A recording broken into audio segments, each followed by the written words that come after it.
Hi, welcome. Thank you guys for coming. I'm here with Bruno. Hey, how are you? Matt. Hi guys. And I'm Pyrion Flax, and we're going to talk about a couple of things. We're going to talk about the TI3 Qualifiers, we're going to talk about Matt's new courier, and we're going to talk about patch 6.78, which I'm sure you've all been extremely excited about. It's blown my mind. So first of all, Bruno, you've been involved in the qualifying stuff more than anyone else, I'd say. It does here in this conversation. Who's qualified? Who's in the wildcard? What's going on? Well, for the West qualifiers that happened about 2 weeks ago, most of you know that Mouse qualified and Dota will be playing on the wildcard. And for the Eastern qualifiers that finished today, LGD is the one that will be invited just because they won the last game 3-0.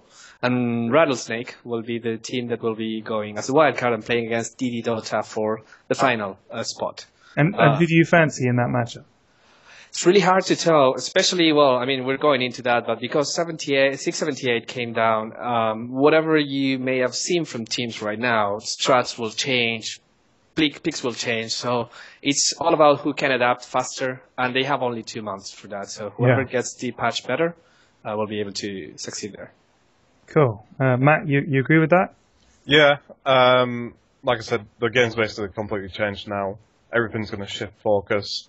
And it's whoever takes it on board quicker. Okay. But and saying that, go on. If I had to pin it down, I'd say DD. You think DD? I have faith in DD.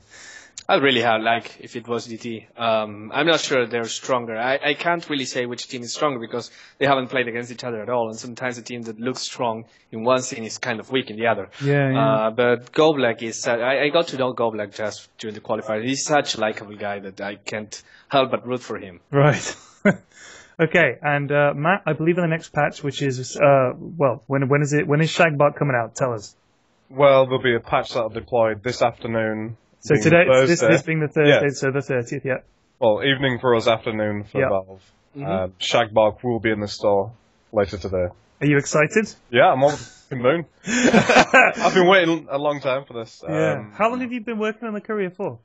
Since the start of the year. Wow. Well, at least months, because it's a lot of, brought a lot of people on board, a lot of work, do the concept, take the concept, and move that forward with the model. So we had, basically, Danny Dem, he does a lot of concept for the workshop. He put together, we sat down, discussed a bunch of ideas, came up with almost like a dog for Nature's Prophet, like a lovable type pet, basically. Yeah. I'm sure we've all seen the preview movies. I know I have, and I've seen your in-game shot of you with Shagbark that you showed me and stuff, and it looks great. It really looks great. Yeah, I'm really looking forward to see what the reception is. I mean, in terms of the workshop, he had 14,000 positive votes, like a 98%. It's incredible. Positive ratio. So. I mean, I got about 9,000 votes for my announcer pack, and that was over months and months and months. And you got that in like a day or two. So the reaction has been unbelievable. I think it's going to do great. Good night, Mrs. Flax. I think it's going to do great. I'm definitely going to get one. So there we go. So let's move on to the big thing that everybody that I know has commented on. There's all the forums I've seen. People have been talking to me on Skype on IRC. Just, can you believe this? Can you believe that? Oh my God, they nerfed, they buffed, blah blah blah. So, patch 6.78. Bruno, I know you spoke to Ice Frog about this a bunch, I'm sure, and you told me that this was going to be a big patch, and it has delivered a huge amount, hasn't it? Cybermatt definitely delivered a lot. I was just about to say, what do you mean you talked to me? He made it. I was just about to throw that in there. Yeah. Well, anyway, it has been a huge patch. I mean, it's like, to me, as an amateur player, it's a sledgehammer. So how it must feel to those pros just before TI3. I mean, it's what, 2 months away and 7 days, basically. The reaction amongst the pros has been mixed, I'd say. Let me tell you, it's been quite interesting. I will not point any names. I will mention Bulba, who's thread on Reddit said when they posted the 678, his comment was "What the fuck," and that was all he said. So I can go there. There were the pros. Of course, like every pro has his pet hero or heroes, and because most of the heroes that are being used a lot right now are being nerfed in a way or another. They're like, oh no, but that hero definitely did not need a nerf. It's okay as it is. Just nerf the other heroes that I don't play. Right. Because but the thing is, people talk about the meta has changed and everything. But I mean, across both the Eastern and the Western qualifiers, these are as high stakes games as you get outside TI3 itself. Yeah. And I don't know about you guys, but I got kind of sick of seeing the same heroes picked and the same bans. And I think that it needed a mix up, because if we'd gone into TI3 with the exact same meta, the games would have been interesting and exciting, I'm sure. But now, this is like the biggest curveball you could imagine, and now all the teams and all the players suddenly have to completely reevaluate their strategies, don't they? Well, if you wonder how a game like this, Dota, has been around for like 10 years now, and why doesn't it ever get old? It's all about this changelog, and it's not about like doing a change every week. Of course, we do see that in Dota too, but it's not changes, but rather additions to the game. And this is great because every 6 months, every year, depending on like the patch schedule, you get so much new things. And the pro players, there are pro players for a reason, and they can adapt to this. Yeah. So no matter how much they can complain a little bit about it, I agree with you. It's super exciting. I think 2 months is just enough to barely understand the patch and experiment. Yeah. So if you wait a little bit more, people get tired. It's the same situation again. Like I was thinking that ahead of TI3, these teams are all going to go away in boot camp. They have a chance then to figure out strategies, to pull strategies out of the hat that perhaps other teams haven't had time to counter, to anticipate. That has to make it more exciting. Doesn't that mean that you've widened the net of sort of teams that can do well? Because all of a sudden, if you've got a strat or a picks and bans and they change captains votes, you can't pick and ban quite as easily. So I think it's a great move. As a spectator and as a neutral, I can't wait to see the first few competitive games now. Yeah. I think Matt, do you think it's a good thing or do you think it's a bad thing? It's the reason why Dota is so successful and so popular, because it's constantly being refreshed and changing throughout the year. Without that, you would end up with a stale meta almost. But I think it's a perfect time, and it's always the perfect time to bring it just before the international, because it really does show you who is the best team out there, who can adapt and take on these changes. And it's like we said, in the qualifiers, don't save your strats. Use them. We knew it was coming. Use them now. So now, it's really interesting to see. I mean, there are going to be strats coming out that we're going to have to, as viewers and as casters or commentators, we're going to have to look at them and say, why would you pick these heroes? But then maybe the strats will emerge. I think it's going to be really exciting. But anyway, so let's have a look at the patch notes. I've got them up here. I hope you guys have got them there as well. I would recommend leaving the new heroes for last. Yeah, I mean, I have no idea about them, so I was moving straight on to is Arc Warden is a Dota 1 hero that's Arc Warden is a Dota 1 hero. Okay, so let's move straight on to Axe. Yep. Counter Helix cooldown decreased, blah blah blah. So it's very slightly decreased by about 1/10 of a second at level 3 or level 4, I should say. That's not a huge change, but it's a little bit of love for Axe, right? A buff for Axe is great. Yeah, exactly. It's a buff for Axe, so it's great. And you have to watch, it's not only 0.1 second, it's a 20% increase. So if you're hitting him a lot, that will mean that you'll do 20% more damage just out of spins in average. Yeah. So it's quite sizable. Yeah, that is sizable, especially with like attack speed and stuff. So Ancient Apparition, Ice Vortex cooldown decreased by a second. Okay, Ice Blast, AoE increased by 225 to 275 base, which is good, I think. And the Ag Scepter now, the blast duration is 17 seconds, which is a huge buff on top of what would have been 10. I mean, that makes that makes his ult pretty insane, right? Yeah, definitely. I mean, the thing is, you have to watch this on two perspectives, right? Like the standard casual gamer and the pro gamer. When was the last time we could see an Ancient Apparition that can farm an Aghanim Scepter in a pro game? I don't remember. I think it was TI1 when Zen was playing AA mid once. But other than that, it is really strong. Like someone did the math on Reddit, and on 17 seconds, that means about 900 damage, which you can't heal in regen during that time. Wow. So just by hitting someone with Nice Blood on level 16, you're doing 900 damage. You can't heal, you can't regenerate life, you can't do anything. Okay, so here's a question for you. Given that, and that you're questioning whether you could farm an Ags on AA, does that make AA some kind of a weird late game support that needs farm? Like, it's a whole new kind of thing, because you want to get that Ags on him, because it's so strong that you almost think, well, let's take AA, and he's not going to be the number 5. He might be the number 4, and he'll get a bit of farm, something like that. If you can get that, I think you can totally do it. But most interestingly, I think that you can actually go back and experiment with doing Ancient Apparition Myth.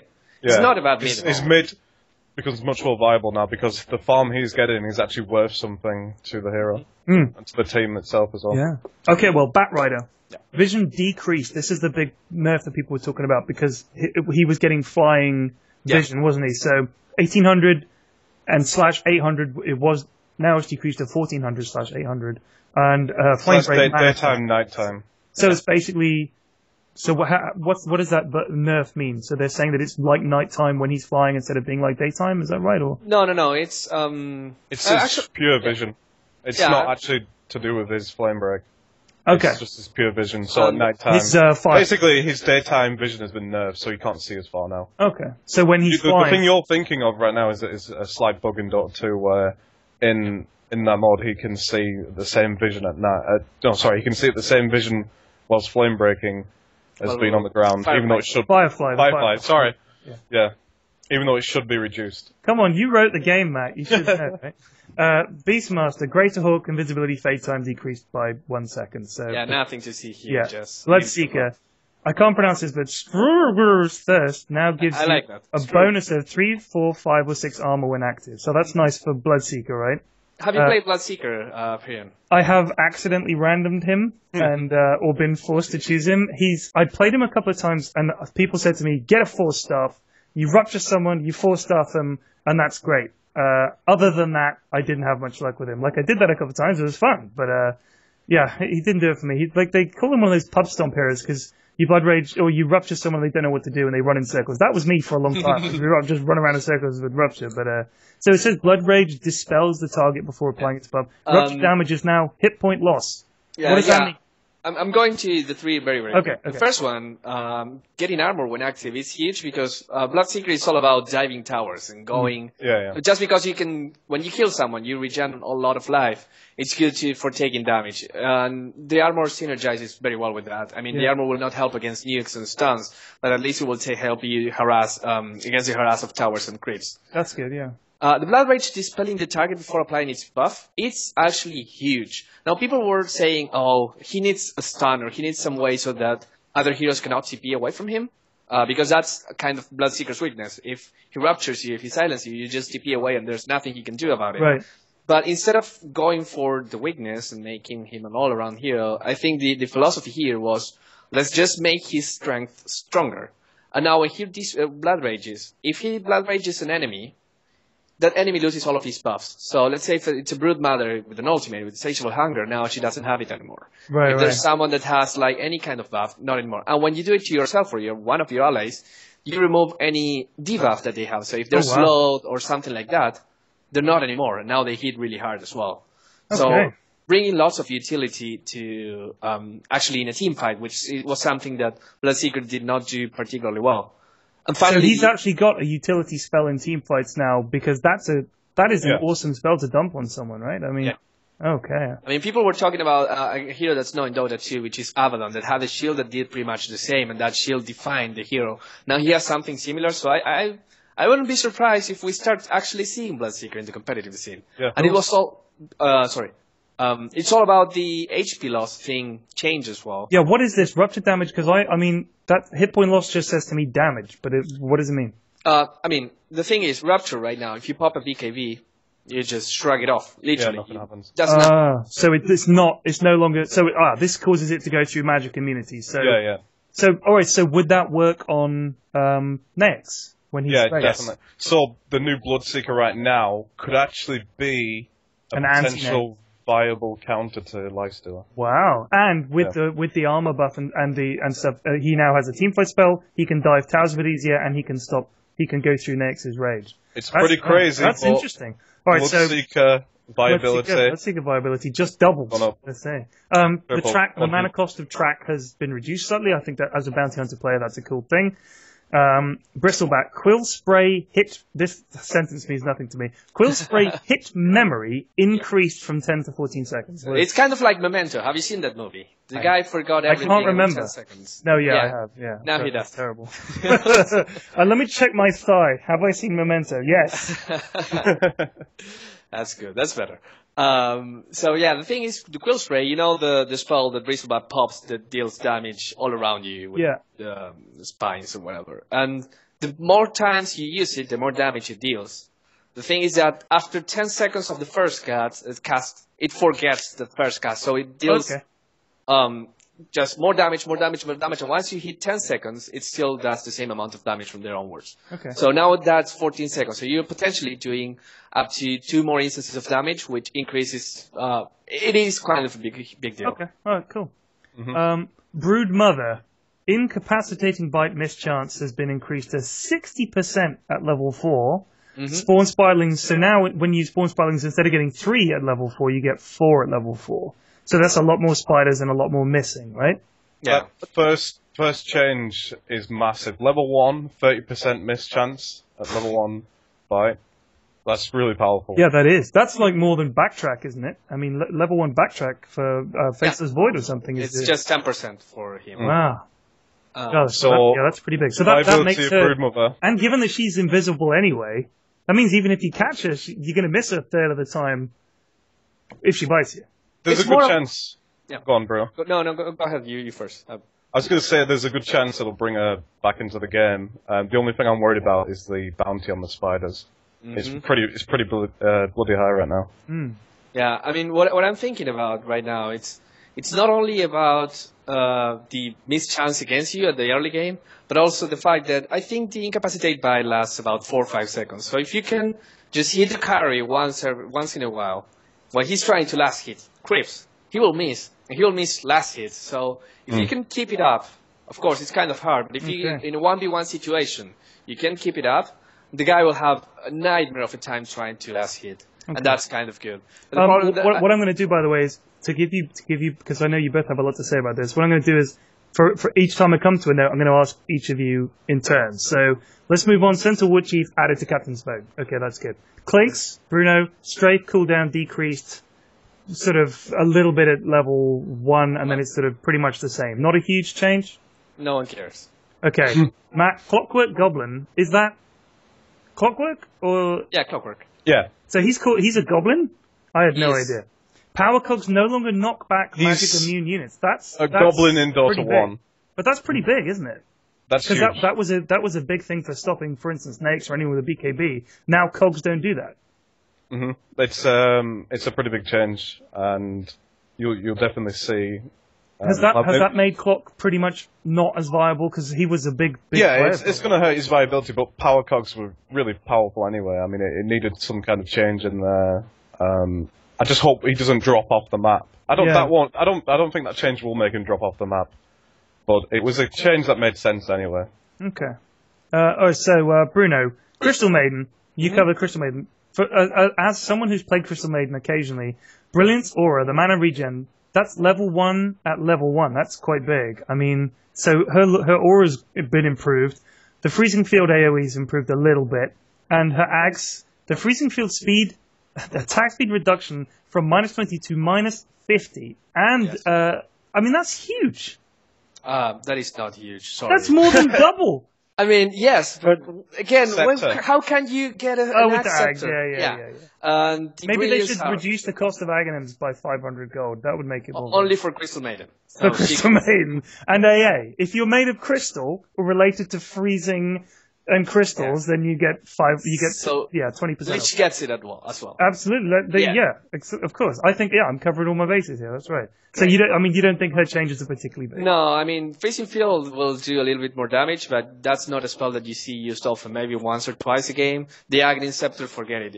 I mean, there's no way other than pubs that you'll actually see an Ag Scepter. And the Brilliance Aura, as long as it's mana regen, it could be even double the amount that you have now, and it wouldn't really make a big impact because people want to go for the damage spells instead. Okay. So I'm not sold. I think this part was done by Darkseer Vacuum cooldown very slightly increased. It's only by 2 seconds. Dazzle, Matt. Shadow Wave target count increased, so it's 6 at maximum, and Shallow Grave can now be cast on magic immune allies. That's pretty big, isn't it? Yeah, so Shadow Wave now can go between more units basically, and Shallow Grave on magic immune allies is really nice because it will increase the chance of Dazzle being picked up more. Yeah, because now you can pop a BKB and be shallow grave from auto attacks, basically. Right? Yeah, that's going to be really important, especially for carries. I think saving the carry with this change will be key. And there's some interesting changes to carries later that we'll come to related to Necrolite, which I think a lot of people want to talk about. Death Profit, Bruno, movement speed decreased from 285 to 280, not a huge change. Silence AoE has been increased so that instead of grading, it's 350 off the bat. And Witchcraft move speed bonus increased by a few percent. Not massive changes. Well, I mean, the Witchcraft move speed pretty much offsets the base move speed nerf. So that 5 less that you lose at the beginning, you'll more than make up for that 4% at level 4. So not a big change there. The big thing about it is the silence. If you play Death Prophet, the first level of silence, which is all you'll get at the beginning of the game, is super tiny, just 200 range. It's super small. So going by a big, it's always good. Silence That'll is help very getting annoying. First Bloods and stuff like that, right? That'll help her having more teamfight impact, especially at the beginning of the game. Okay. Disruptor, Matt. Thunderstrike from 3 strikes over 4 to 4 strikes over 6, which is pretty nice. Damage has been increased. Oh, sorry, no, damage has been decreased, but the AoE has been increased. So that's not bad for Disruptor, right? He didn't need that much change. I think he's a pretty good hero anyway. It's not going to have a huge impact on his presence, I don't think. I don't think the damage per strike... I mean, I can see why the decrease was made, because he could be really strong and possibly a trial. He's getting that. I mean, that means at level 4 he's doing 400 damage over 6 seconds. That's pretty good. Yeah. So, I mean, it's one of those minor changes that'll maybe help bring him back into the scene a bit. And the AoE increase is also nice. A little bit extra to stick on top. Okay, now, we come to quite a big change. Doombringer. All right, Bruno. I think this is one of the favorite for people. Now, Doom is kind of one of those spells that it feels like you're studying for a math test, because you have to know what it affects and what it doesn't affect. It's this works with Doom, this doesn't work with Doom. Now they added lots of more stuff that used to work still when you were Doom, and now you're not. That Fist, Backtrack, Dispersion, Juxtapose, Bristleback, and Bloodbath, which is cool. But the big thing is the Scepter upgrade duration. And here's a hero where Ags is entirely viable. You could get it on him, and now, as long as you stay within 550 range, Doom is active. Yeah. So he's like a sort of haunting evil spirit that follows you around and doesn't let you forget him, right? That's the first impression that people get. It's like, oh, now I get all movement speed, I Doom you, and I follow you to the end of the earth. Well, some people said you get Shadow, you cast Doom and get Shadow Blade, or Race Card Doom. Race Card Doom meta. But what I think of is, instead of that's completely understandable, viable, and works in pubs. But in a pro game, you get a Doom with an Axe Scepter.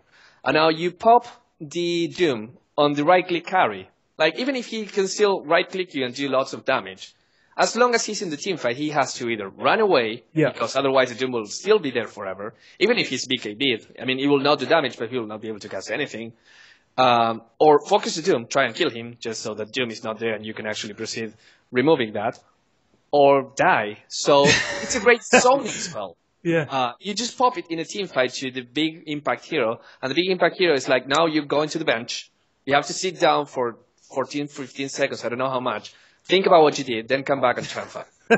And I guess as Doom, then it's your option to either follow him and really push him out of the fight, or just, like you said, just he can't come within. But 550, I mean, how auto attack range, 550 is, how big an area?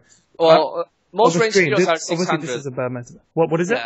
Most ranged heroes are 600. Okay, range. so that's a pretty big range. So it is. Okay, let's move on. Before we do move on that, I do think race card Doom meta is going to be the first thing I see in pubs, and I can't wait for it. It is. It really is. Okay, Dragon Knight, Corrosive Breath passive from level 1 Elder Tome now carries over to level 2 of the DPS. Is that because people were stopping at the level 1 Dragon Knight Elder sort of ult and not proceeding to the other levels? Is that right? Do I have that right? Yeah, that's right, yeah. Okay. Basically now what that means is I think it's 20 DPS over 5 seconds, that carries over now to level 2.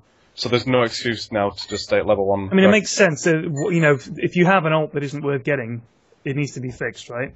Yeah, okay. It's a sensible change. Drow range at True Shot Aura increased by like 2%. Okay, we'll skip that one. Earthshaker. Now here's another big one. But again, Bruno, I know what you're going to say about Aghanims. Turn rate improved, which is good because he was kind of sluggish. Fissure range has been extended a little bit. I think that's nice. Echo Slam, now this is the big one, now considers illusions as heroes. Now that's big anyway. And this affects Aghanim Scepter upgrade as it does extra damage for each hero in the area. So that has made Echo Slam pretty strong as a PL counter. And anyone who's got Manta as a core, I was thinking about this earlier. Assuming you have an Aghanim Scepter. Because the fact that it considers illusions as heroes only matters when you have an Aghanim Scepter, which... Not according to the notes, it just says here, Echo Slam now considers illusions as heroes. Yes, it considers illusions as heroes, but if you read the Echo Slam, it deals amount of damage per unit, no matter if it's a hero or whatever. And if you read the Aghanim Scepter, it says, oh, now when you have the Aghanim Scepter, if it's a hero, it deals double the damage. So, until you get the Aghanim Scepter, it's exactly the same. When you get the Aghanim Scepter, now you automatically kill the Phantom Lancer. So wait, so if I had Earthshaker before, and I went up against the PL, and I Echo Slammed, because I mean the whole thing was the initial slam, but then it echoes off every unit. Yes. So now the illusions will count towards that double. echoing. Yes. But without saying they'll count double. But the point is that previously the illusions wouldn't have counted at all towards the No, they would count as normal units. So if each now illusion or previously? No, previously. They counted as normal units. Okay. So if you have lots of illusions, like let's say 10 illusions, you get 10 echoes. But now if you have 10 illusions, you get 20 echoes, so double the damage. So this is another hero who needs Ags for his ult to really have been buffed, but okay. But Earthshaker, sometimes you see him getting an Axe, because all he needs is Arcane Boots and Blink Dagger, which even as support you can get, say, at 30 minutes. Yeah. And if you get like a super long game with 60 minutes or so, it's not unusual or unheard of to see an Axe Scepter and an Earthshaker, so looking forward to that again. I mean, as well, because, sorry Matt, just to say, but PL isn't really a threat until that kind of later game. So it is possible, isn't it, as a counter to PL to say, well, by the time the PL gets to be a problem, Earthshaker will have his Blink and his Ags, and then we'll be able to deal with PL. That is quite a nice counter, I think. Yeah, especially in pubs, I think that will be the case. In pro games, kind of like a plan B. Would be great. But, I mean, it's a good change. I like it. Matt, what were you going to say? I was just going to say that the turn rate improvement is one of those little subtle changes, but I really like that. Yeah, it is. I mean, it's like basically from 0.4 to 0.6, as Bruno said, that's like a 50% improvement, right? So that's got to be good. Assuming my maths is accurate. Ember Spirit, not in Dota 2, I don't care. Enchantress. Aghanim Scepter bonus attack range increase from 165 to 190. Again, a hero that would need to have Ags. That's like 4,200 gold. That's quite a big ask, isn't it? Enigma. Malefice scale reworking. Now, this is great because I'm an Enigma player. So, Matt. Old Malefice, duration 2446 with 1, 2, 2, 3 ticks, damage, blah, blah, blah, blah, blah. Stun duration 1. New Malefice.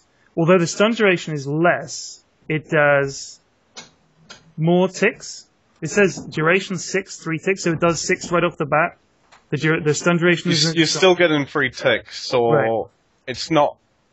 I think you're seeing it at the moment as kind of like a buff. Technically, it's actually a nerf. It's kind of hurting his early game presence. Damn. 0.25. Your first stun duration is 0.25, basically. But you do a little bit more damage. Yeah, but it's also, don't forget it is 3 ticks, so it's kind of disrupting in that way. It's always good to have 3 ticks of stun, because if it's just only one stun, it's like, okay, I wait for the stun to pass and then I just walk away. But now, even if it's a small stun, it's like, oh, I get stunned again. Yeah. And again. Yeah. And it's, I guess, I mean, that like, for instance, when you're chasing heroes, especially someone who can blink or someone who might TP, I think it is always quite useful in that regard. But okay, Goblin Shredder, is that Timbersaw? Yeah. Okay. Base strength increased by 3, int growth increased from 1.8 to 2.4, Chakram initial mana cost rescaled down, and Chakram move speed increased. Those are pretty nice for Timbersaw, no? Yeah, really nice. I mean, Timbersaw wasn't getting so much love right now. If you see him, the pubs don't like to play him, pro players don't like to play him. And one of the things that they ask is that this hero needs lots of HP because he's in the middle of it, and he needs lots of int because he's constantly casting his spells that are quite cheap, but you cast them all the time. So the base strength addresses kind of his problems early game with being weak, and the int growth means that he will get enough mana and mana regen to cast his spells. The rest is kind of like cherry on the top of the cake. It's a step in the right direction. Let's see if people catch. You should play Just a little off topic, but you should play Timbersaw. He's such a fun hero. I have played him. He wasn't fun because I wasn't good with him, but he felt fun. The only problem I have is these changes will fix the problems. But when you do the it's not a hook shot, but whatever the thing where he goes to the trees, it knocks down the trees. Yeah. And then you run out of trees. Like, that's no good. I need trees. He hates trees. That's his thing. Yeah, but I need them to do the chain. It's like there's plenty of trees. There's lots of those videos on like plays of the week and stuff where you see some awesome Timbersaw action where he's just impossible to catch. He's one of those heroes. He's hard to catch, and he can get you with the shackles. Yeah, he's a great hero. But Gyrocopter flat cannon cooldown increase from 20 to 30 is quite big. I think that's a nice sort of nerf to Gyro. But let's 50%. Matt, I want to ask about Huskar because people have been saying this is like some big Huskar changes. Base strength increased by 3. Burning Spear DPS has been increased. Life break hit point cost has been increased, and Berserker's Blood has been reworked. Could you explain the Berserker's Blood reworking, please? Right. So it's a really interesting change, to be honest. What's going to happen now is for basically each 7% of his missing health is going to increase his magic resistance and attack speed. So what that means is when he starts to get really low health, he's actually going to become pretty hard to kill because of the magic resistance scaling. So instead of coming some like super race car attack speed monster, he still has the attack speed, it loses some of the damage of the older version, but with this, his viability to actually survive in the team fights and that lot. He has also been removed from captain's mode. Yeah, because this kind of change is very like it needs to be tested. The waters need to be tested with this. Basically. Yeah, I mean, he can this be is Dota 1 only. I want to clarify. Right. Dota 2 will still be in captain's mode. Okay. Yeah. You're right. Yeah. Remove from captain's mode. These are the Dota 1 changes. Yeah. Yep. So sorry, just to ask clearly, when will we be seeing these changes? The patch next week? Most likely. Soon. TM. Yeah. Soon TM. Yeah. But yeah, he can really like eat supports alive now. I mean, he did before, but he has a lot more viability of staying alive, especially when he starts dropping down low. Okay. Go on, Bruno. We've got to move on. We're going to move on. No, just one short misconception that people have. This is additive, so when you get to 23% health with your innate magic resistance, and the one you get here, you get 100% magic resistance, so spells do nothing. That's wow. Okay, that's... Yeah. All right, an important point. All right, Invoker, Alacrity, Mana Cost. I do not know how to play Invoker. I've never played him, so this is all history. Alacrity, Mana Cost decreased. Ghost Walk slow decreased. Increased. Ghost Walk cooldown decreased, and tornado damage rescaled to maths. So what's the deal? This is pretty much Wex Invoker getting some love. The problem with Invoker right now is that pros don't want to play him because he has so much low base damage, that it's really hard to pair him in against anyone that will outlast hit him. So what they're saying is like, your early game will still be bad. Sorry. That's what it is. But you will get cheaper Alacrity, which is for Wex, better Wasp Walk, which is for Wex, and better Tornado. So as long as you can endure this early game, which is quite weak, you will have lots of more utility in the mid game. And that's kind of good for Invoker because now he fits another niche. Okay. Do you think he deserves a base damage buff? No, just because people are asking for it. I kind of like when people are asking for something. Even just one. That's not a legitimate reason because people want it. I mean, come on. If people are asking for it, maybe he needs it. Or do you think that... I mean, here's the thing. When I play against a good Invoker, like he's one of those skill shot heroes. If you're good with Invoker, he's hard to kill. He's useful in team fights. I mean, alright, his base attack damage, but he's not like a right clicker. He's got so much utility. He can change depending on what his lineup he's up against is. He's got a lot of viability there even without base attack damage, surely. Mm-hmm. Well, it's just the laning phase that they wanted the base damage. I mean, what items do you need as Invoker? What are the big items? What do you need on Invoker to make him viable? It's not for the... Well... Force Staff, base boots. That's it, yeah. So he doesn't need a huge amount of right click, surely? No. Or is it just that it's easy to lane against? It's important to win your lane, though. You have to, right. You got to think in these games. They want to be winning all lanes. Alright, so why Invoker mid, then? Why not play Invoker in a lane? Because if you put him with someone else, Invoker, as you said, doesn't need items. He needs his levels, desperately. So if you put him in the offlane, he'll die because he has no escape mechanism. What about Ghost Walk? You need level 3 to get to Ghost Walk. Good luck getting level 3 in an offlane. So if you put it in the farming lane with 2 supports, he will level so slow that Yeah. his point where he's useful will be much, much later into the game, so you don't want that. Okay. IO, was Wisp, now IO. Spirits no longer provide vision, except temporarily when they hit something, an enemy hero. And overcharge hit point mana cost has been increased by 1%. So, not a huge change to Wisp. He was pretty good anyway. Had his strengths, had his weaknesses. I've always thought he was quite a well-balanced hero, because he's very good at what he does, but he's kind of flimsy. These changes aren't big, are they? Well, you said that, but they actually are. I mean, the vision is a pretty strong nerf. I mean, losing that amount of vision, except when except when the spirit collides with a hero, is actually a pretty harsh nerf. But I think it was needed. He's now in a position where I think that's it. You don't need to do anything else with him. You ever played against a Chaos Knight, Pyrion, where the Chaos Knight Reality Rift, and then the Reality Rift kind of fails, and you can still walk away? Well, that's the thing. With Wisp and the Spirits, you ensure that the Reality Rift will hit because the Spirits got you vision all the time. Right. Now, the small vision that you get when you hit someone is not enough for the Reality Rift to pop, and Chaos Knight loves Wisp just because of that. Now it's going to be harder. You have to be very specific on where you teleport in to make something happen. If you whiff for maybe 200 units, they will be able to run away. So do you think the Wisp, or IO as we should call him, has become less viable because he doesn't have that synergy with another strong hero? Now he has some utility, but there are other heroes, alright, his teleport is very strong, and but other than that, really, are there other support heroes that do the supporting better?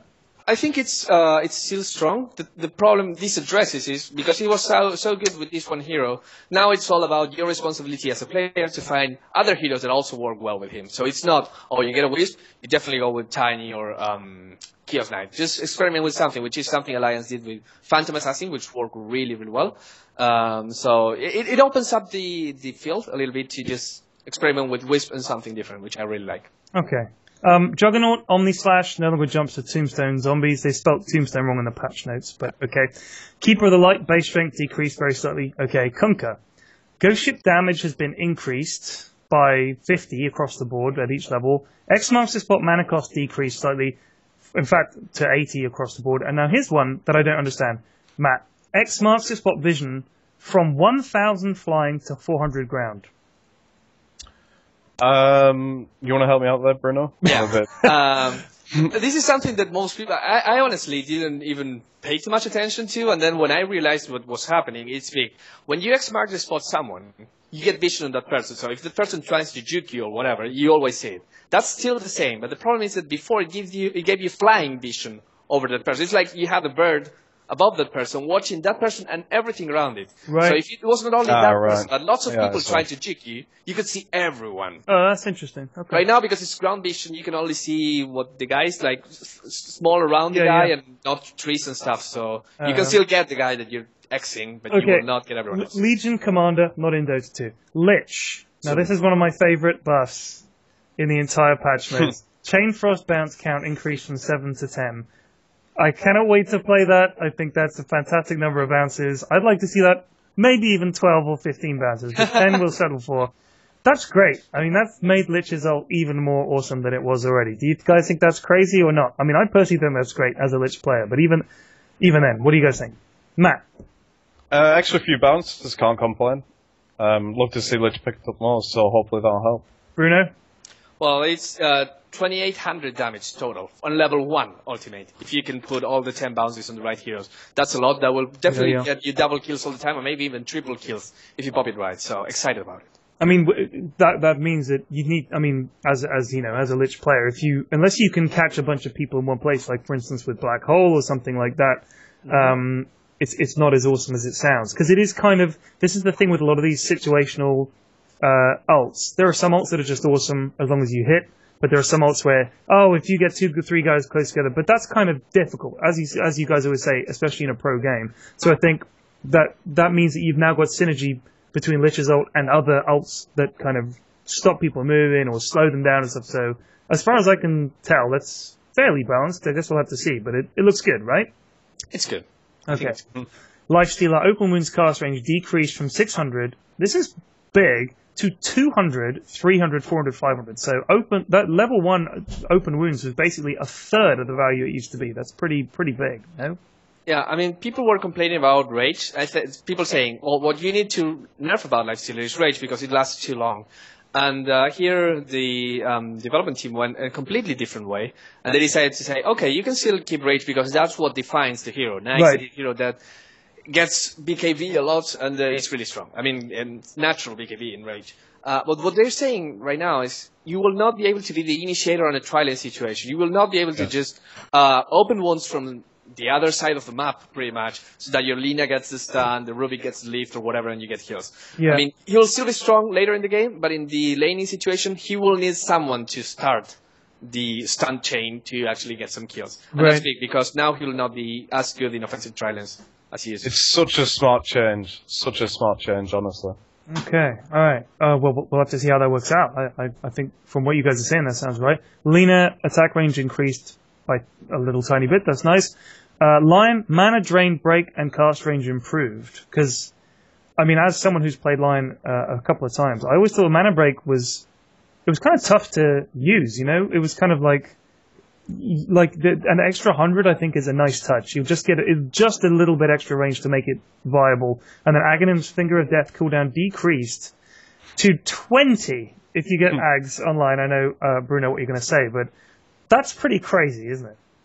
Yeah, I mean, normally you would impale and then mana drain, but a little bit of help with the mana drain is going to help anyway.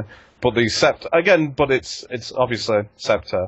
Yeah. But, I mean, a 20-second finger must be worth Aghanimsing for, surely. That's what she said. I know that was cool. Yeah, okay. Alright, Lone Druid. Now this is big, Bruno. Lone Druid. Spirit Bear now has HP drained by Armored. I don't see that as a nerf so much as a bug fix. I think a lot of people are probably going to think the same thing. And the bounty has been increased to 300 on the bear, which is more than killing Roshan, right? So no, don't you get 200 for killing Roshan? Yeah, 200 for everyone and a bit more for the one that did last year. But I mean, I only play for myself anyway, so, but yeah.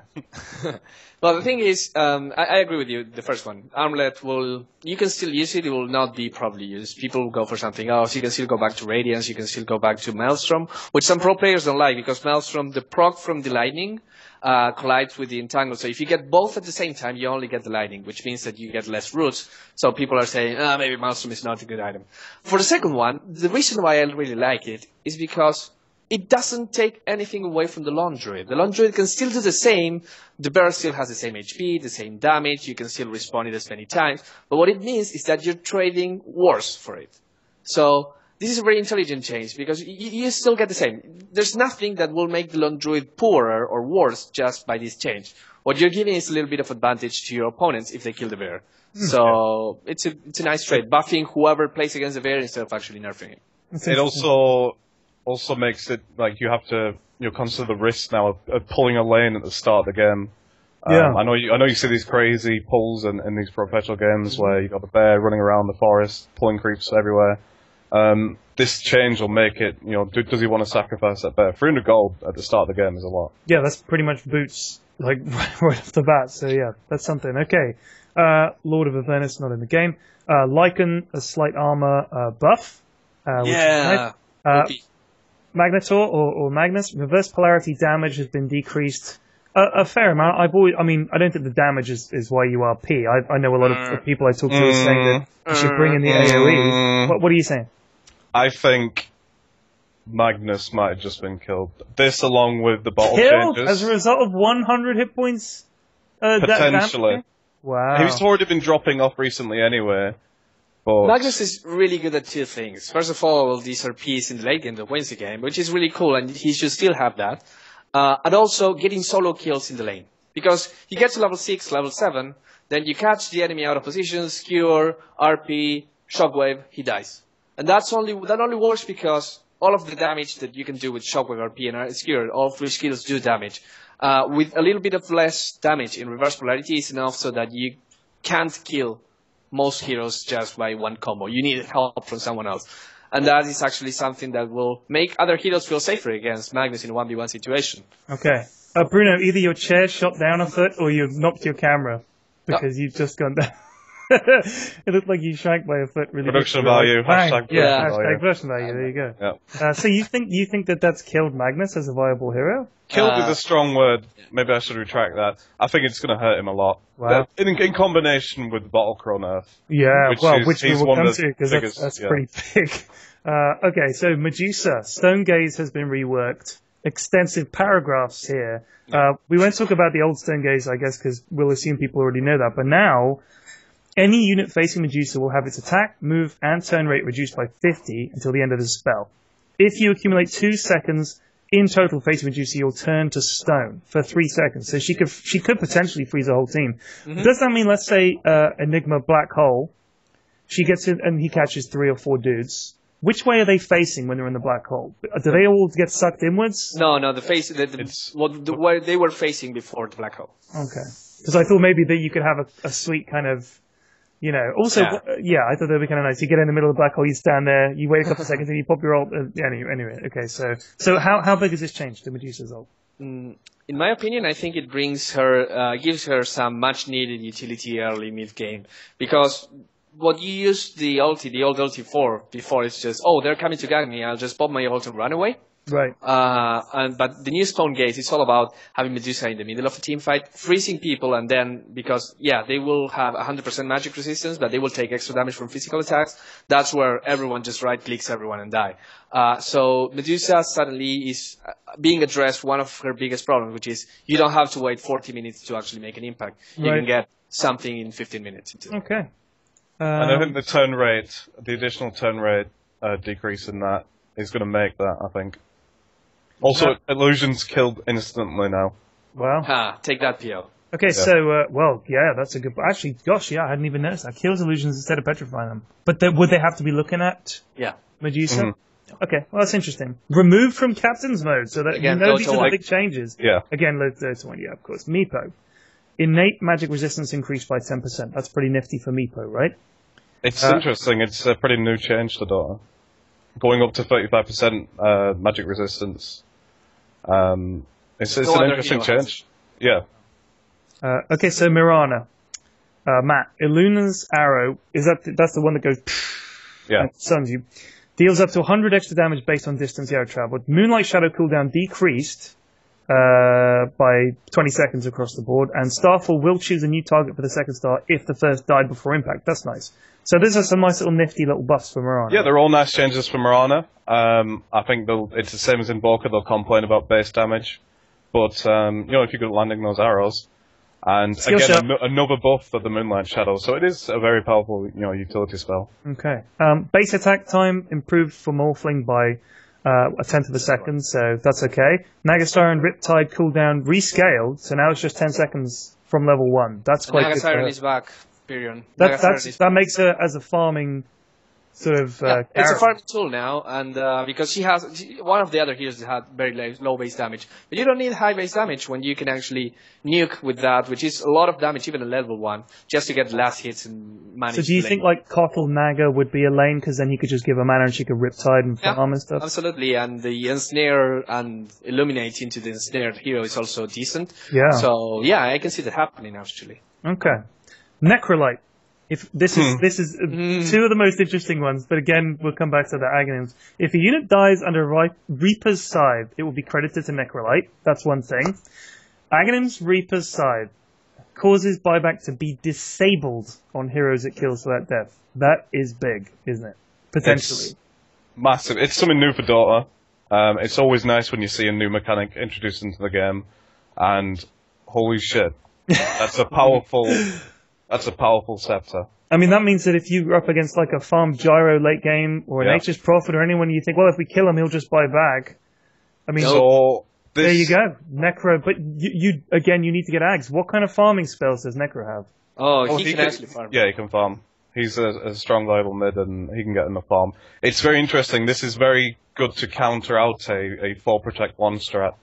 Because, if you can take the carry out, and not allow him to buy back, it could, you could win a game from that, basically. Yeah, that's huge, isn't it? Okay, Nyx Assassin. Bruno, I'll ask you this one. Mana burn, drain, and damage decreased from 5 times int, so now it scales, because it was a pretty ridiculously strong spell at level 1. Yeah. Mana burn mana cost rescaled. So the mana has been reduced. So the mana's just 100 across the board, but it now scales in terms of damage. What do you think of that? It's a bit of tweaking. I don't think it will change much about what Nyx Assassin does. He'll still have a little bit less damage potential, especially at low levels. But I don't think anyone will complain saying that this is actually an improvement or a nerf. It's just tweaking, and I like it. Okay.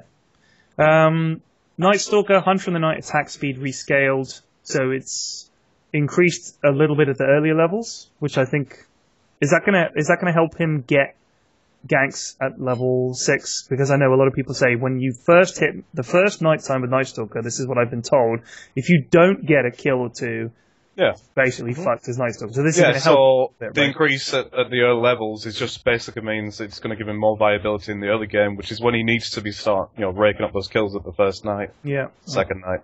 So it's a nice little change for Night Stalker. Obsidian Destroyer. I'm just going to ask this because I was going to skip over this one, but movement speed increase from 310 to 315. Who cares?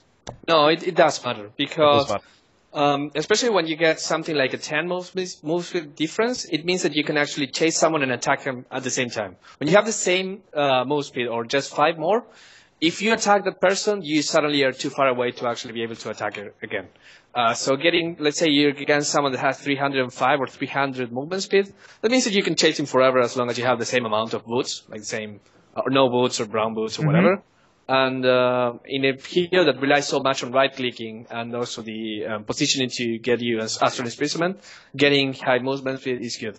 So these tiny changes, even just 5 move speed, makes a big difference in the game mechanics, right? That means that, for example, if there's a hero that's 305, now you have a decent advantage against that hero that you didn't have before.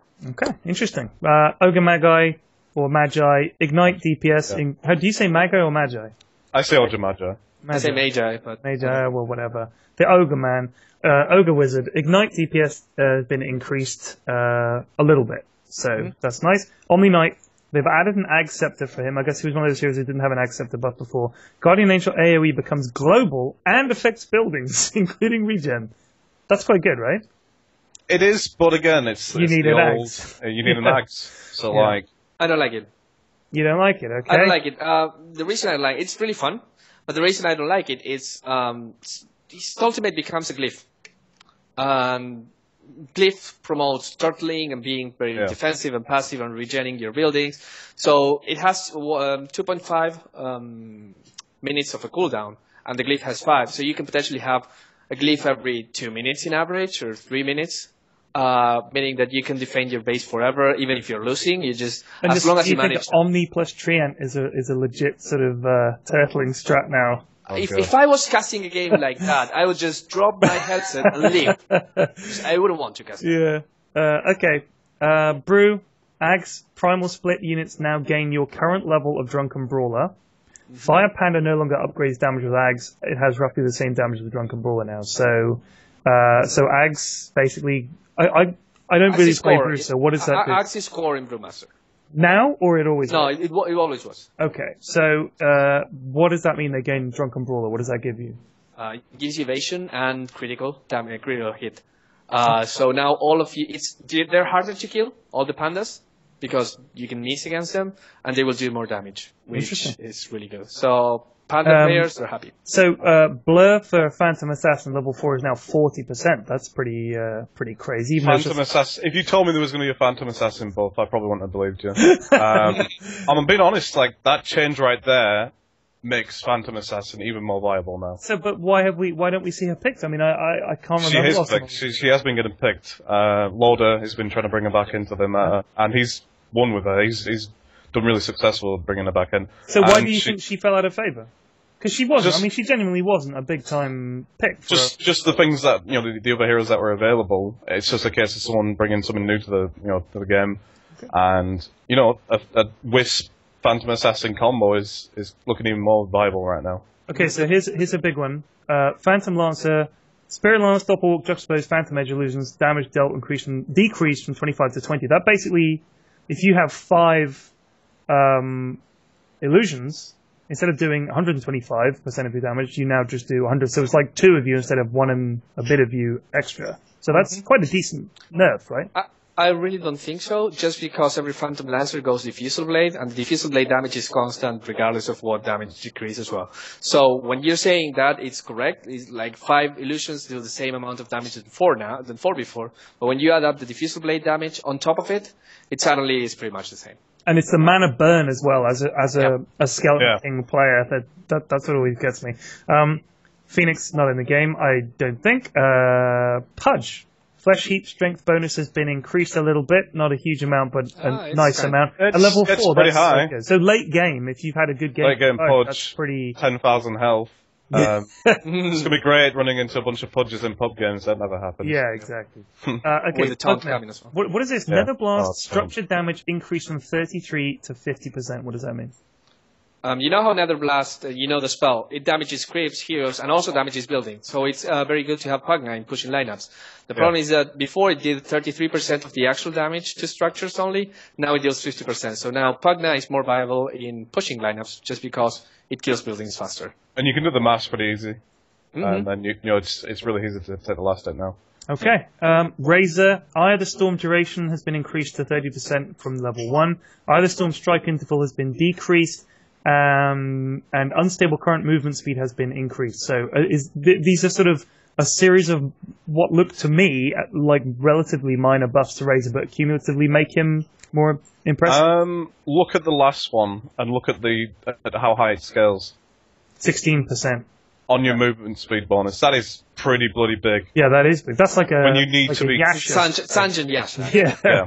Wow. So does that mean that if you got a Sanjin Yasha and other like Yules or something like that on Razor, then all of a sudden you get Race Car Razor, right? Yep. Race Car Razor. Okay. Ricky Maru. Now this is interesting, I think, because I think a lot about reaction time. And at level 3, Ricky's ult now, you have a 1 second fade time. I mean, I already found it hard enough to deal with 1.5 seconds. So 1 second to me is like it may as well not have happened. Like my attention span is that low, but that's a nice buff for Ricky, right? Okay, so it's to counteract the change with dust. Right. Yeah. All right, Sand King. Invisibility fade delay when exiting Sandstorm has been improved to 1.5 from level 1. I like that. Sandstorm now has a smoother damage interval. It ticks faster. You know how Sandstorm deals damage. Now instead of being like damage, it deals damage. All right, I'm all over that. And now Shadow Demon. Base intelligence has been decreased a bit. Shadow Poison no longer gives vision over the targets with the debuff. Because he'd often do that if you thought you were in the jungle, he'd Shadow Poison, right? It still reveals a projectile path, but no longer locks on vision to units with a debuff. Yeah. So that's like a nice little sort of debuff for Shadow Demon, but not terrifyingly bad, right? Base intelligence is pretty harsh. But Disruption is still an awesome spell. I mean, that counts as a lot. The thing is, before you could do in level 2, you could do your Disruption Soul Catcher combo 3 times without using the Clarity, just with your mana that you have. And that was a bit too much. Because you can go gank, fail, go gank again, get a kill, go gank again, get a kill. It's way too much just for nothing, just for free. So this nerf doesn't allow him to do that. He has to do only 2 and he runs out of mana. He has to either invest in clarities or just be more successful at ganking. So right amount. Just 3 is all he needed to be a little bit worse. Okay. Yeah. And it'll probably still be very popular, but not as he won't be we need to get Shadow Demon. He won't be that guy anymore. Okay. Sucks to be him, but I was sick of seeing him anyway. Shadow Fiend. Requiem of Souls slow, rescaled to 20%, and that's it. Requiem of Souls damage reduction increased to 50%. That's big. It's a big change on his ultimate, definitely. 50%. So whatever you hit with your ultimate, Pyrion, because this is something that people overlook because it's kind of like the smaller part of Requiem of Souls. When you get hit with that spell, you lose your damage, part of your damage. It used to be 15, 20, 25%. But now it means that you'll do only half the damage that you normally do. For how long? For about 5 to 6 seconds. 5 seconds, I think it is. Wow. So a team fight, basically, right? Or a decent chunk of. Wow. And early game as well, from the get-go. Yeah, 5 seconds. So it's super strong. Okay, Shadow Shaman. Ags, again, I think Ags is core on Shadow Shaman, or is certainly an item you get on him a lot. We've had a buff to serpent damage, Serpent Ward damage and the basic version damage numbers are also normalized a bit to be, well, a little bit rounded up a bit. So that's a little buff for Shadow Shaman. Plus, no, it's not a little buff. It's actually. Well, it says from his base it goes from 39 to 43 to 40, 45. It is nice on the base, but because you said like that, normally a Shadow Shaman would go for Agni Scepter, and it's plus 30 damage on all levels, and plus 30 per ward, and you have 8 wards, so that's 200. Oh, wow. Yeah, sorry, I'm looking at it. Yeah, so it goes from 53, 59 to 85, 90. That is big. And if you get refresher ags on Shadow Shaman now, that's pretty crazy.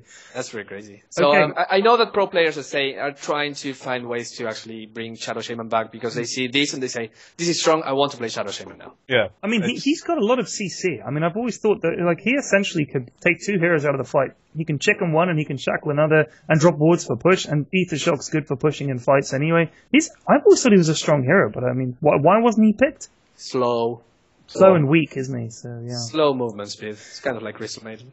Okay. So 85. So Silencer. Global Silence now affects sleeping units. I don't really understand why that's a big deal. I'll ask you guys in a sec. Wait. Let me finish it. Added Ag Scepter for Silencer. Applies a current level of Curse of the Silence to all units and increases ultimate duration by 1 second. Right, so tackle the first one. Affects sleeping units. Yeah. So if you imagine now, you have a Naga Siren. She puts all the units to sleep. You now have a Silencer who ults, and then Naga turns her ult off. They can't do anything. Right. You have the perfect initiation almost. Right. So we were talking about Naga coming back for TI3. We already saw her. I was sick to death of her at TI2. They've just buffed her and brought her back for TI3. Is Ice Frog a big Naga Siren fan or something? What's going on? Who knows? So yeah, it may not sound much, but you know the things you can do with it, that's where it matters. Wow. And again, another Scepter. Basically, it applies Curse of Silence to all the units, so they'll lose health and mana until they cast a spell. And the duration is an extra second as well. So that's about 240 mana and quite a amount of health as well. So it's nice. Okay, so now a buff that I've been waiting for some time. Skeleton King buff. Although I've also been people pointed out to me that this does now mean Skeleton King is a 2-button hero instead of a 1-button hero. Oh no! Too hard. I know. Reincarnation. So the reincarnation slow now affects attack speed as well. Happens immediately upon death, so you don't have to just reincarnate. And they've reworked his critical strike, so you now have Mortal Strike, a passive and an active. Passively gives you a chance to land a critical strike. Can be cast to temporarily steal HP. Now I was thinking about the fact that if you're chasing someone, a Skeleton King, your Q does a burn damage anyway. So if you're chasing them, you hit them with the Mortal Strike, and then you hit them with the Q. So even if you don't catch them, the burn damage might kill them because of the Mortal Strike. So the duration is 7 seconds. So there's Mingles. Hello, Cat. So it's a nice little buff for Skeleton King, right? Matt? You don't think you're not impressed? I don't like Skeleton King. Sorry, P-Flax. Let's see what happens. I mean, the only thing I can think with Skeleton King right now is I just want to get a Bloodstone on him, which we'll move into later on in the change. What is it that you don't like about him? I don't know. It's just you find him entertaining to play. He's fun. He's fun. I mean, I like the fact he's hard to kill. He does lots of damage. You get 2 lives. It's like playing Mario or something. It's easy. Okay. So I guess we'll have to see what Mortal Strike is like. It sounds fine, kind of like a finishing hit. But it doesn't kill them. But I mean, it kills it. It says it's not lethal. It says HP drain 20% of max. Yeah, but so it's like almost like turning. It's like turning on an armlet or something. Yeah. So Slardar, bash damage type from magical to physical, and sprint cooldown decrease from 40 to 28. Are those nice little nerfs for Slardar? No, it's buffs. I mean buffs. Bash change means that it goes to BKB now, the damage, which is always nice. And the sprint cooldown means that you can actually sprint more. Pretty much, I think you can have almost 100% uptime on the sprint, which is still kind of a weird spell. I don't think Slardar is still there. Maybe in 679 he will get the buff that he actually needs to get viable. For now, we'll have to wait. Shrapnel AoE has been increased a little bit for Sniper by 40, so I always thought Sniper was a decent hero anyway, but people said, oh, he's got no escape. But if you played against a sniper in late game with that extra range and the crazy damage and attack speed he gets, I've always thought it was good, but I guess not at pro level, right? You have to let a sniper get to that, though. It's easily, shutting down in the early game. I kind of like this just because, not because of the 40 range, but also the shrapnel AoE was increased in the previous patch and it went from 300 to now 400. And what that means is that shrapnel is now actually a teamfight spell as well. If you see lots of people together, normally you use it to chase or just to slow people, but now you throw it in the middle of a teamfight and it's kind of like Midnight Pulse in Enigma. You have to just stay there, be slow and take damage or just run away from it. I'm sorry, my jaw was open there for a minute because I was just reading the Spirit Breaker buff that I hadn't noticed before. Charge of Darkness will now also greater bash its target, and instead of only affecting those it runs through, it now also affects the target as well, and it goes through BKB. Spirit Breaker viable. That is viable. That is nice. Oh, baby. Electric Vortex cooldown for Storm Spirit has been changed from 20 to 2021 1918. That's nice for Storm Spirit, I'm sure. Torrent Chieftain is the Ancient Spirit guy. Elder Titan. Elder Titan. Ancient Spirit, whatever. Ancestral Spirit Vision type from flying to ground. And Natural Order aura increased to blah blah blah. He's not a hero. I've never played him. I know I've had him on my team and he's done brilliantly. I've had him on my team and he's done nothing. So he's not a hero I understand very much. Are these big changes? The second one, the aura. What it does is it removes the natural armor and magic resistance from a hero just by being next to him. So that will mean that as long as you have either the spirit or the hero next to someone, bye-bye to that 25% basic magic resistance. And for heroes like Dragon Knight that have a lot of base armor, suddenly their armor is gone as well. Wow. So it's kind of strong. The first one, not so much. Is Terrorblade... it's not in the game. Not in the game, okay. I thought it might have been a different name. Tidehunter. Ravage AoE has been rescaled to 1025 at level 1. That's quite nice for Tide, right? Yeah. So it's a lot more consistent now. It's 1025 across all levels. So you can get some good idea of how effective the Ravage is going to be. Because it was so weird that he dropped out. Like TI2, it was like he seemed like the sort of team fight hero, and then he dropped out. So do you think this is going to reinstate him, or at least make him viable? It'll help. He mainly dropped out due to his Ravage changes, slowing it down and decreasing range. So it should help. The point that I want to make here is that it's not a 200 range increase, but actually a 400, because that's the radius of the spell. Yeah, expands. So it goes 200 to each side, that makes it much bigger than it actually is now. Yeah. It's kind of cool. Tiny. Toss cooldown decreased from 10 to 9, and you can now toss units to runes, so I think it's a fantastic change. It's going to make for some interesting rune fights, right? I mean, those aren't massive changes, but I think they're going to lead to some interesting play, no? Yeah. More toss is nice. I mean, toss is a really fun spell. Yeah. For all the wrong reasons. It is. So more tossing is always nice either in pro plays or just playing with friends. He can toss a friend, no problem. Yeah. Special tosser. Treant Protector, Leech Seed slow increased by 4%, and Leech Seed's healing effect no longer ends when the target dies. Could you explain that to me? Why do we keep buffing that hero, Cyberman? Treant is fucking amazing. And he gets a buff. What does this mean? Healing effect no longer ends when the target dies. So basically, you continue to get the life over the full duration. No. You're taking life from the enemy. You know that skill that actually deals damage and heals everything around it. But it says here, Leech Seed. Oh, I see. So if the target dies, you can. You as the Treant continue to get the benefits and interesting. And your heroes around you. I get that now. I understand. Troll Warlord. Yes.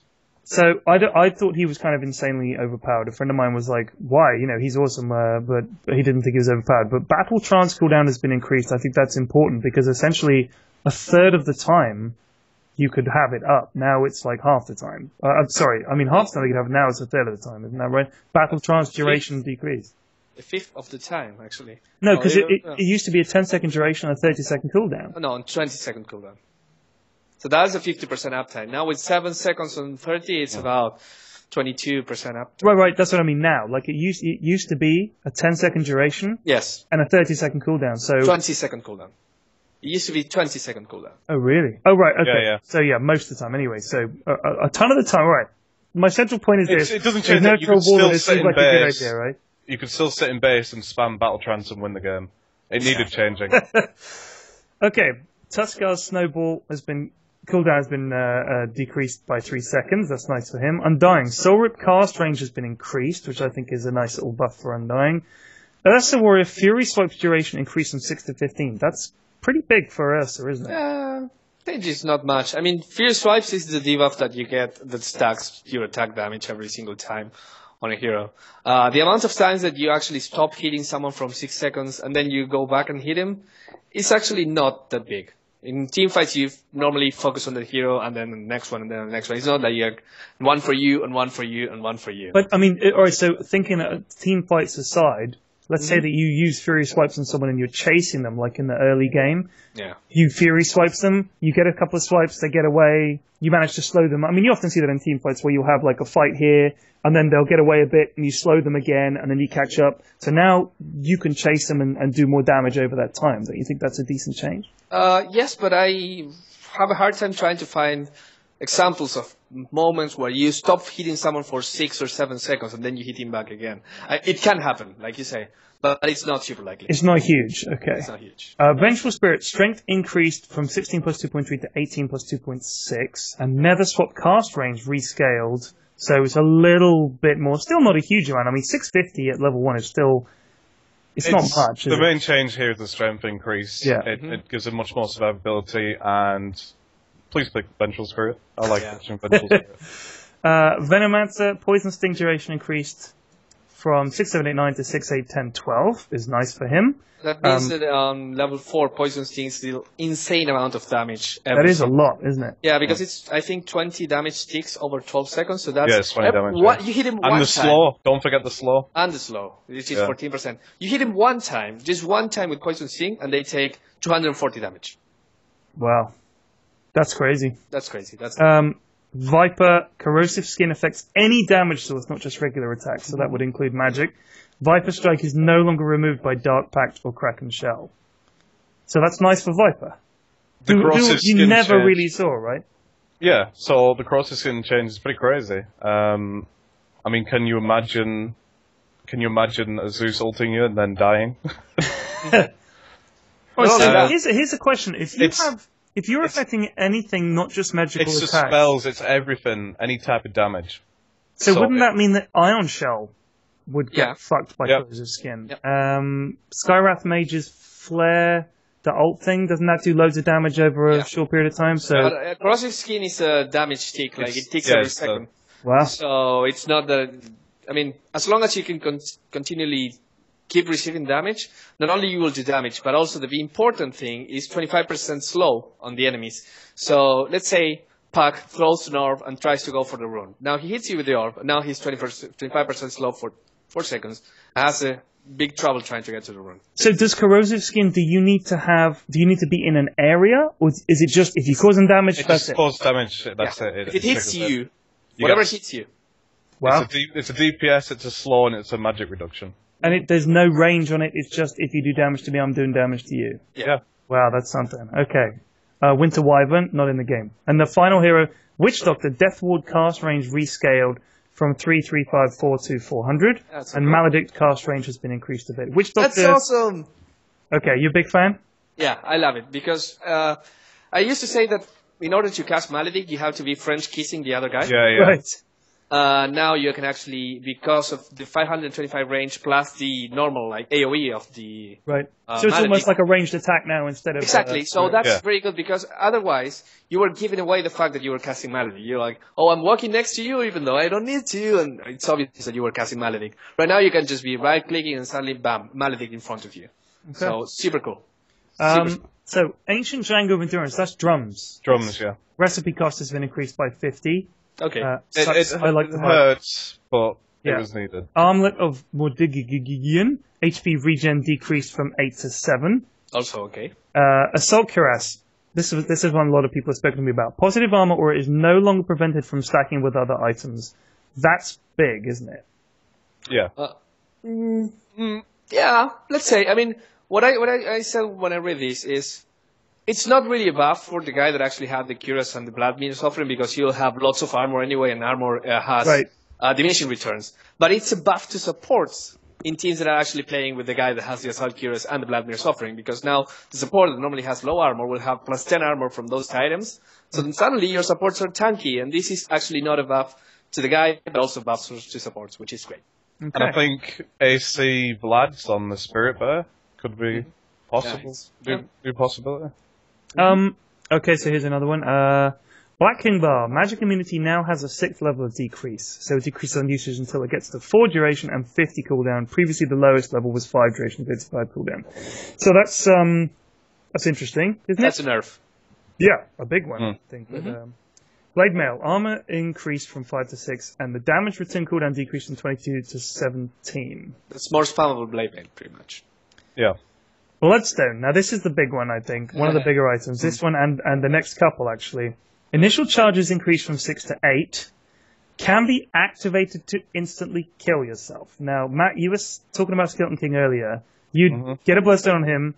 If you're about to die, you pop it, you die, and you come back when you want to. And you could even time the reincarnation slow effect, something like that, if you were close to death, couldn't you?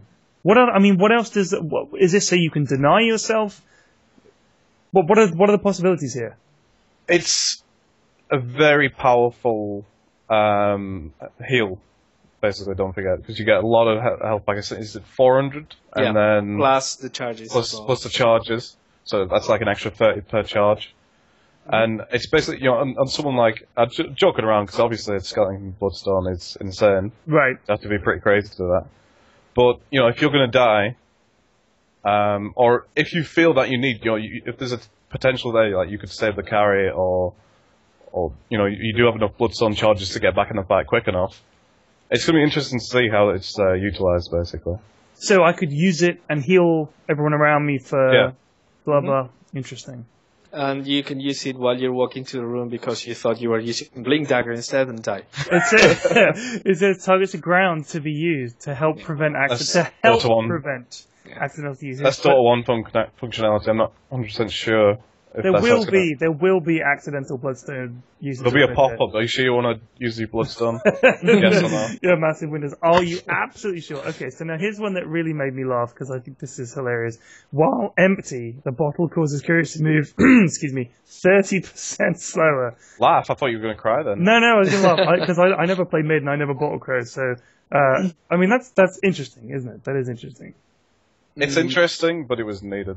I want more slow. 30% is not enough.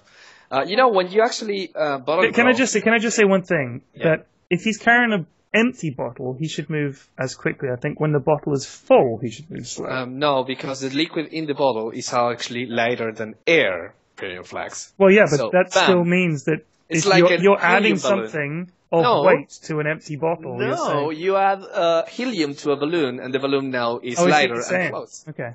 Yeah.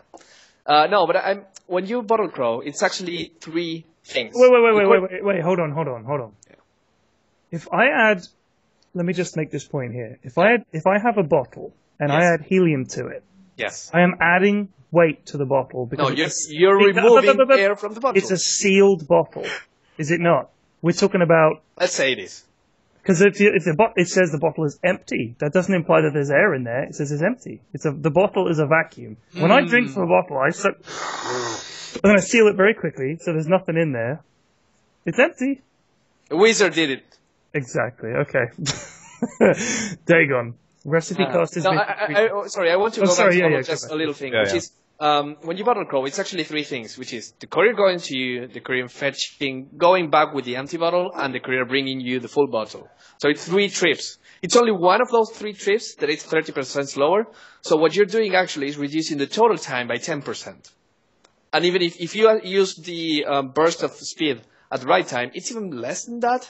So it's not even a huge change. It's just maybe 5 more seconds to bottle grow. So you're so clever, aren't you? You guys, you make all these things that I get all excited about into this kind of, it's only 2 seconds, whatever. Okay. Well, Dagon recipes changed a little bit. Yeah. Dust of Appearance now stacks in inventory, and now slows heroes with an invisibility buff on them by 10%. So that's kind of nice as well, right? Ethereal Blade, self or ally cast duration increased to 4 seconds. It didn't say what it was before. Yule Scepter, the movement speed bonus increased from 30 to 35. It means it makes a kind of race car. Go Doom. Build, go Doom. 4 stuff. Actually, wouldn't that mean that Yules on Doom, you could Doom someone and Yules them, and then just stand underneath them? The problem is that when you Yule, you're invulnerable. Even from Doom? You don't take any damage from Doom? You don't take any damage. Won't take any damage. Okay, but if you thought they were going to get away, you use them, you catch up. Yeah. 4-star recipe cost decreased. Great. Gem of Tree Slate. Now this is interesting. Gem can no longer be destroyed. That's quite good. It's really nice because you also see, you used to see lots of heroes that when they were going to die, they drop the gem, they destroy it so that the other team can get him. You can't do that anymore. But that will mean probably that if you don't want to die, if you want to drop the gem, you don't want to keep it so that the other team can reclaim it, you'll probably, instead of destroying it, leave it in your base. So I imagine pro teams in 70 minutes game with 4 gems in the base. Yeah, you're going to have a stack of gems there just collecting dust. Headdress regen aura increased from 500 to 750, which is equal to mech, which is nice, isn't it? Blink dagger cooldown decreased from 14 to 12.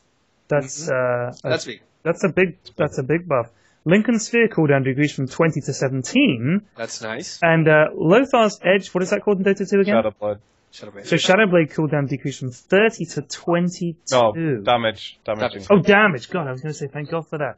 Yeah, buff the Shadowblade, that's what we need, right? A Medallion of Courage range has been increased by 200. a quarter, so that's not bad. Mechanism regen aura AoE increased from 4 to 750, so that's good. What is Nathrazi? Is that just the buckler? The buckler. AoE active has been increased a little bit. The Necronomicon, warrior and archer armor type changed from heavy to hero. This causes them to take a bit less damage from creeps, so that gives a bit more survivability to the Necro book. Yeah. Creeps. Null Talisman recipe cost decreased a little bit. Observe. Initials. Now this is interesting. This is big. Initial stock starts at 1 instead of 2. The max stock is still 2. So that means that level 1, I can only buy 1 ward. Yes, well, 1. How much is set? 1. It still costs 150. I get a stock of 2, but that's it. I have to wait for them to regen. Yeah. So the thing here is that normally in pro teams you use only one set of wards unless you want to do something like block the jungle where you put all wards everywhere. That's something that you will not be doing anymore. But even then, like you say, oh, I don't care because my team only uses one set of wards at the beginning, either or. But what it means is that if the other team gets a sentry and rewards you at the beginning, you can't ask your support, oh, please go buy more wards because they rewarded mine. Right. So you're now in the dark. Now is big, right? That's going to lead to more ganks and more sort of ambushes and stuff like that, right? Oh, wow. This is going to spruce up early games so much. You know, do you want to be blind and block a camp or have some vision? Wow. And it's definitely, in the hard lane, becomes even harder. God, yeah. Quelling Blade can now target Observer or Sentry wards, dealing 100 damage. I don't get it. It's, you know how sometimes you're playing support with a melee hero, and you find an Observer ward, and you can't destroy it because you're melee. Right. Well, now you buy a Quelling Blade, and with the Quelling Blade, you can actually hit the wards. Oh, so I like throwing the axe at the ward. Something like that. Cast range increased from 100 to 350, so you can take out trees quite a way away as well. Okay, interesting for the Quelling Blade. And also, you don't have to bother with the missing uphill wards. Just use your Quelling Blade. Because you don't miss with that, as opposed to normal attacks. Radiance. Burn damage increased from 45 to 50. Sanj and Yasha, some pretty minor changes. Yeah, super minor. Yeah, a little bit of it. Sentry Ward. The AoE for sentries has been decreased quite a bit, 950 to 800. It feels like they're sort of trying to reduce the amount of vision. It's almost going to get a bit claustrophobic and kind of dangerous out there now, isn't it? I mean, in terms of your sentry wall placement, is this a nerf to the placements where you could place them around in certain hidden places and hit camps and things like that? Is that what this is about? It's kind of that, partially, but also helps heroes like Bounty Hunter or Broodmother, where you normally put 2 wards in the lane and suddenly they have no safe place. The whole lane's gone, yeah. So now with smaller sentry wards AoE, it means that you'll probably find a nuke or crevices or something to just hide yourself and get some XP. Okay. Also, it'll help with the Observer Ward change. It's just a little minor thing. But Yeah, that makes sense. So they're harder to come by. They should be harder to kill. Yeah. Okay. Shadow Amulet fade time decreased by 0.2 of a second. still very long. Shiva's Guard Aura AoE decreased from 1000 to the standard 900. Shiva's Guard AS reduction increased from -30 to -40. Another of the buffs that has been increasing from previous patches, it was -25, then it was -30, now it's -40. -40 is a lot big enough so that if your hero is not an agility hero or something that goes for attack speed items, you will be attacking super slow. And that means that, for example, if you're a support, you might as well not even try to right-click people, otherwise you'll be just like super slow attacking. Okay. Veil of Discord, the AoE's been increased by 50. And Deso, Corruption Armor reduction increased from 6 to 7, which I thought Deso was pretty good anyway, but that's a nice change. It just helps them get picked up more and makes them a bit more viable. Okay. And then we come into the last few changes in the patch. The Captain's Mode has changed, which I think is good, because Captain's Mode, the picks and bans, seem to go on for 10 bloody minutes. So now they've reduced the amount of time that you get, and the picks and bans is quicker, isn't it? It's 1-2, 1-2 in 30 seconds, and then less picks and bans. So it's like 4 bans, 4 picks, 4 bans, 4 picks, 2 bans, 2 picks. So it's kind of spiced it up a bit, right? This is the biggest change of the patch by a mile. By a mile. This changes everything, Pyrion.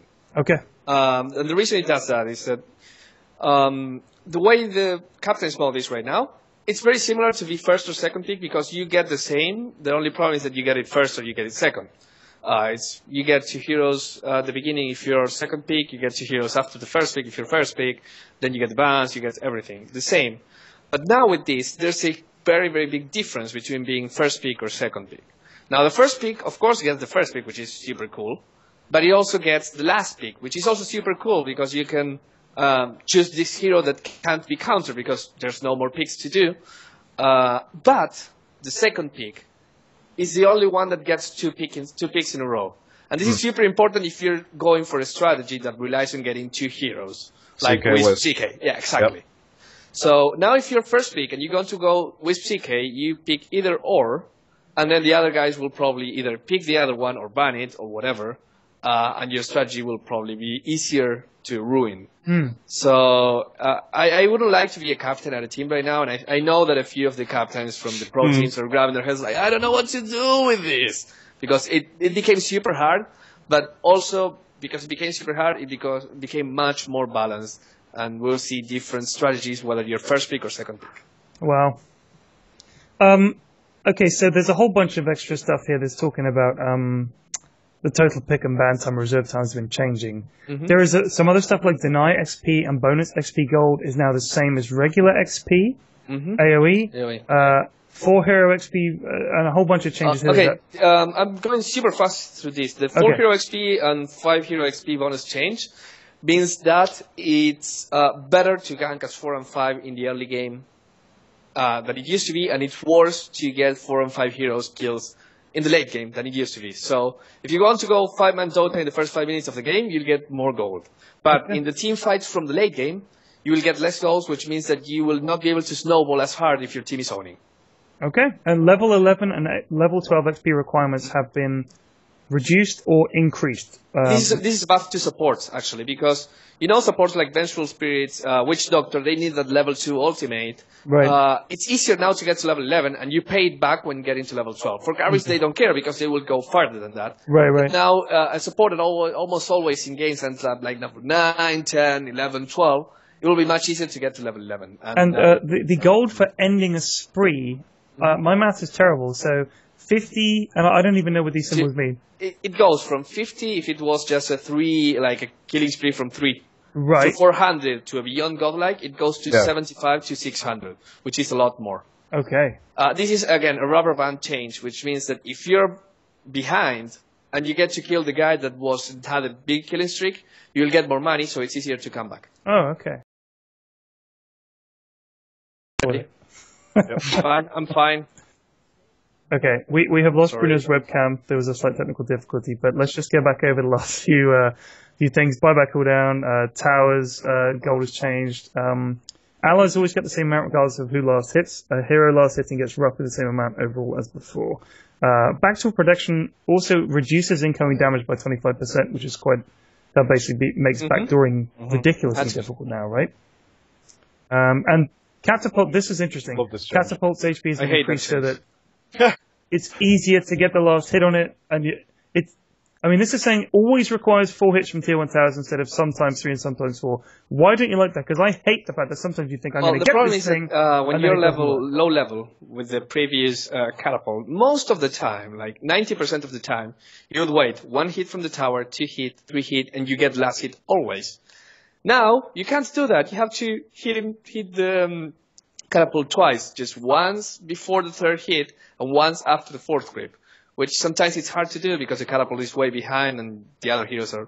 This will mean that it'll be harder to last hit catapults, unfortunately. Nope. Oh, God, I thought it was going to make it easier. God damn it. Okay. This is one that a lot of people that I play with hate. Repicking a random hero now re-adds the hero to the pool, which I think is quite a good thing. Swapping a hero that you randomed now costs you 100 gold. That's the one that people have a problem with. What is the reason? Because I said to them, well, I've done this before myself. You say, okay, I'll random and you random, and we'll play the carries, and you pick me this guy and you pick me that guy, and then I start with random gold, and I get to play my carry with random gold, and I'll just give you whatever junk I random. Is that definitely fixed? It's pretty much, if you random, man up. If you random, you shouldn't even goddamn right. Swap. I agree with that. Fuck up. Deal with it. Punish the randomers. Yeah, the bug fixes don't care. So then there are bug fixes. Okay. So overall with this patch, let's just have a quick roundup here. I'm not going to go through it all again, obviously, but this has been a big patch for Dota 2. It's addressed a lot of stuff. It's changed a lot of stuff. We were talking earlier a bit about how it's going to change the whole build up to TI3 is going to be all about dealing with these changes. I know that Bruno, you were saying that some of the players were upset about it. Do you think they're legitimately upset, or do you think they're just griping because it's like it is a lot of work for them now to deal with this? I mean, do you think it's a good thing or a bad thing? Overall, are we going to say 6.78 a successful patch, even on paper? I think it's a hugely successful patch, actually. It's all about teams not wanting to change what they already built for a year or so. They have the strats that work, and now suddenly they don't work anymore. But that doesn't mean that the patch makes the game worse or weaker. It's just that, well, now you have extra homework, and no one likes homework.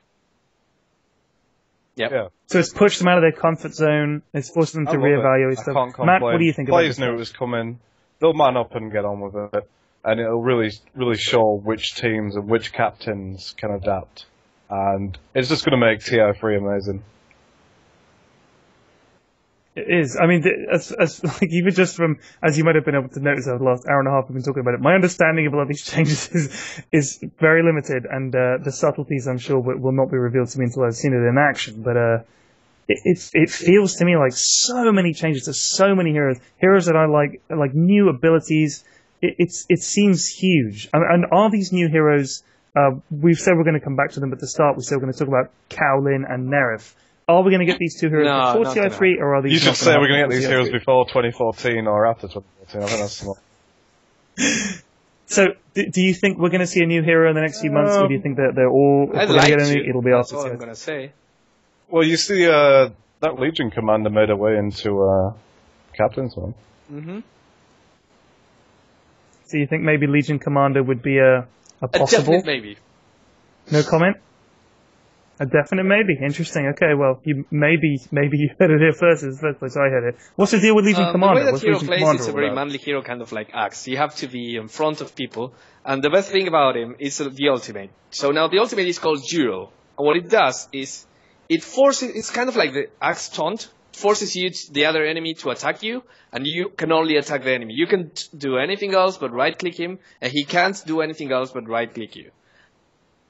Yeah, other people can other people still get involved? If the other guy dies during the duration, you win the duel. There pops a big pop-up in the screen that says, "You win the duel," and you get plus 15 damage. And if you lose, the other guy wins the duel, and he wins 15 damage. Oh, man, I'm all about that.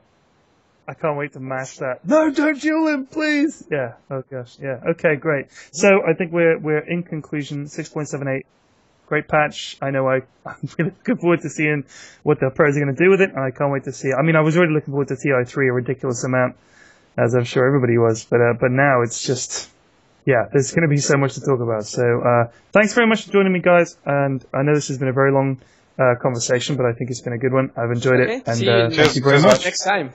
Next patch, maybe before. Yeah, maybe we'll do another one. That next one is a big patch or some big stuff. I know that we said the next time we have 3 big pieces of news, we'll do another one of these. But yeah, I don't think we want to do a regular thing. We need something good to talk about, and this was definitely something good to talk about. But it was great to talk to you guys about it, and thanks very much for coming. See you guys. Goodbye, everybody. See you soon.